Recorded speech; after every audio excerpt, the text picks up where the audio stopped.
अध्यक्ष जी, एक video viral हुआ है, उसमें कुछ आरोप भी लगाया गया है। क्या था पूरा प्रकरण? आरोप लगाने में तो लगाएंगे ही। 12 अप्रैल की घटना है, लगभग 9:15 बजे की घटना है। हमको फोन आता है कि अध्यक्ष जी हमारी तबीयत गड़बड़ है, मैं स्टेशन पे हूँ, तो मुझको 2-4 घंटे रहने के लिए हमको शरण दे दीजिए, ना हो कार्यालय खाली हो तो कार्यालय पे हमको छोड़ दीजिए, हम रेस्ट कर लें, फिर अपना हम घर चले जाएंगे। वो रहने वाली यहाँ से लगभग 60 किलोमीटर दूर की है।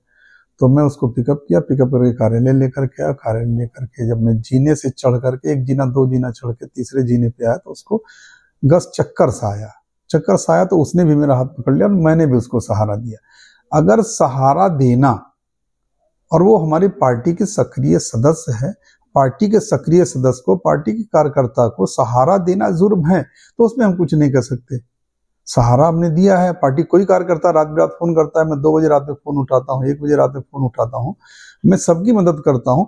लेकिन ये अब लोग जो आरोप लगा रहे हैं कि उसमें अश्लील हरकत है, तो अश्लील हरकत ऐसी कोई बात नहीं। हमने सहारा दिया है, उसमें अश्लील हरकत कोई हमें तो नहीं दिख रहा। हमने भी फुटेज देखा है तो हमें दिख नहीं रहा है कि ऐसी कोई घटना। हमने सहारा ही दिया है बस, और कुछ नहीं है, कोई घटना नहीं। बिल्कुल सही बात है कि अगर सहारा देना या किसी की मदद करना अगर अपराध है तो वो अपराध ही सही।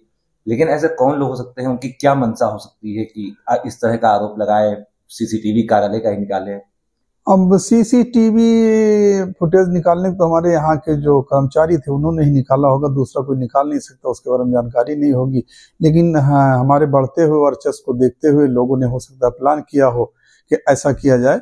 लेकिन मेरे ख्याल से ऐसा नहीं है। उनको परेशानी हो रही थी कि भाई हम ज्यादा नाम कमाने लगे तो इनको फेमस जो हो रहे हैं इनको डैमेज किया जाए, इस वजह से वो लोग फुटेज वायरल कर रहे हैं, फुटेज को वायरल किया है। कार्यालय से ही निकला है वीडियो, तो पार्टी का ही कोई होगा। हमने अभी बताया ना कि हमारा कर्मचारी ही उसको आउट किया।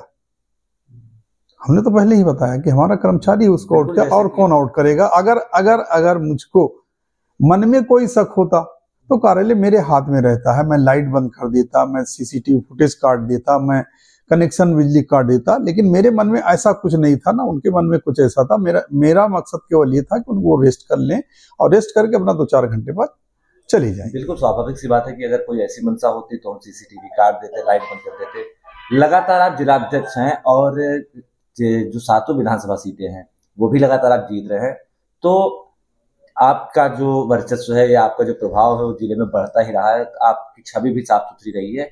मंशा क्या हो सकती है ऐसे लोगों की? अब मंशा यही हो सकती है कि हमारी छवि खराब की जाए, और क्या। यही मंशा लोगों की होती है कि इनकी छवि अच्छी हो रही है। हम सारे सीटें जीत रहे हैं। अभी हमारी लोकसभा की दोनों सीटें हमने जीती, हमको एक एमएलसी मिली थी, वो भी हमने जीती, 7 विधानसभा जीती। तो हम मेरे लिए कार्यकर्ता परमानेंट खड़ा रहता है, इसलिए लोगों को दर्द होता था कि इनके लिए कार्यकर्ता खड़ा रहता है। हो सकता है इसी को लेकर के लोग हमारी छवि धूमिल करने के लिए सब फाइट चलवा रहे हो। आगे क्या कार्रवाई आपके द्वारा की जाएगी? अब आगे कार्रवाई जो पार्टी तय करेगी वो किया जाएगा। क्या आपकी पार्टी में किसी से आपका कोई मतभेद? अभी पार्टी ने मुझसे कोई पार्टी से बात नहीं हुई है, ना मैंने भी बात करने की कोशिश किया है। अभी पार्टी से मेरी कोई बात नहीं हुई। क्या यहाँ के जो आपके भाजपा कार्यकर्ता हैं, किसी से आपका मतभेद है? किसी से मतभेद हमारा क्या है भाई, जो चुनाव लड़ रहे थे, हो सकता है उनके मन में कुछ हो जो अध्यक्ष ना बन पाए हो, इसलिए वो सीसीटीवी फुटेज निकलवा करके वो आउट कर रहे हो, ऐसा भी हो सकता है। लेकिन हम आरोपित किसी को नहीं कर सकते, क्योंकि हमने देखा नहीं, जाना नहीं। तो मेरा यहाँ पे जो कर्मचारी है मैं उसी को कह सकता हूँ, क्योंकि दूसरे किसी के द्वारा फुटेज नहीं निकाली जा सकती है। हमारा कर्मचारी ही निकाल सकता है और दूसरा नहीं निकाल सकता है।